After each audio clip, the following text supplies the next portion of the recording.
കലോത്സവ വേദിയിൽ വന്ന് താരങ്ങളായവർ അന്ന് വേദിയിൽ അവതരിപ്പിച്ച ഇനം ഓർമ്മിച്ചെടുക്കുന്നു. 1958 പള്ളുരുത്തി സെന്റ് സെബാസ്റ്റ്യൻ സ്കൂളിൽ നിന്നും വായ്പാട്ടിൽ ഹിന്ദോള രാഗത്തിലുള്ള മാമവധുശ്രീ സരസ്വതി എന്ന കീർത്തനമാണ് പാടിയത്. മൃദംഗത്തിൽ 1ാം സ്ഥാനം ഗായകൻ പി ജയചന്ദ്രനായിരുന്നു. സമാപന വേദിയിൽ തങ്ങൾ ഒരുമിച്ചുള്ള പ്രകടനവും ഉണ്ടായിരുന്നുവെന്നും ഗാനഗന്ധർവൻ കെ.ജെ. യേശുദാസ് പറയുന്നു.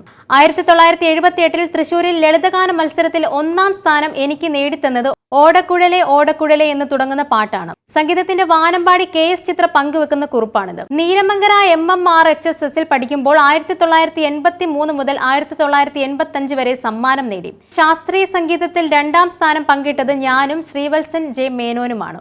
നിന്നെ നമ്മി നാനു സദാ എന്ന കൃതിയാണ് ഞാൻ പാടിയതെന്നും ആനന്ദത്തോടെ ഓർക്കുകയാണ് എം ജയചന്ദ്രൻ.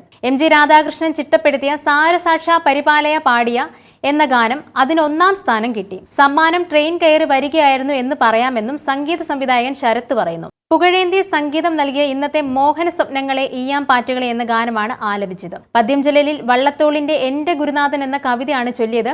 അതൊക്കെ ഇന്നും മനസ്സിൽ സന്തോഷം തുളുമ്പുന്നുവെന്ന് സുജാത പറയുന്നു. മോണോ ആക്ടിലൂടെ മലയാളികളുടെ മനസ്സ് കീഴടക്കിയ ഗിന്നസ് പക്രുവിന്റെ വാക്കുകൾ ഇങ്ങനെയാണ്: നവയുഗ സീത ഭർത്തൃവീട്ടിലെ സാഹചര്യങ്ങളോട് ശക്തമായി പോരടിക്കുന്നതും അഭിനയിച്ചു. കഥാപ്രസംഗത്തിന്റെ പേര് മാറ്റുവിൻ ചട്ടങ്ങളെ എന്നതായിരുന്നു. സിനിമയിൽ നീണ്ട കാലങ്ങൾക്ക് ശേഷം ഉഗ്രൻ തിരിച്ചുവരവുമായി വന്ന മഞ്ജു വാര്യർ പറയുന്നത് ഭരതനാട്യം, മോഹിനിയാട്ടം, നാടോടി നൃത്തം, കുച്ചിപ്പുടി, കഥകളി, വീണ, തമിഴ് പദ്യം ചൊല്ലൽ ഇതെല്ലാമായിരുന്നു എന്റെ ഇനങ്ങൾ.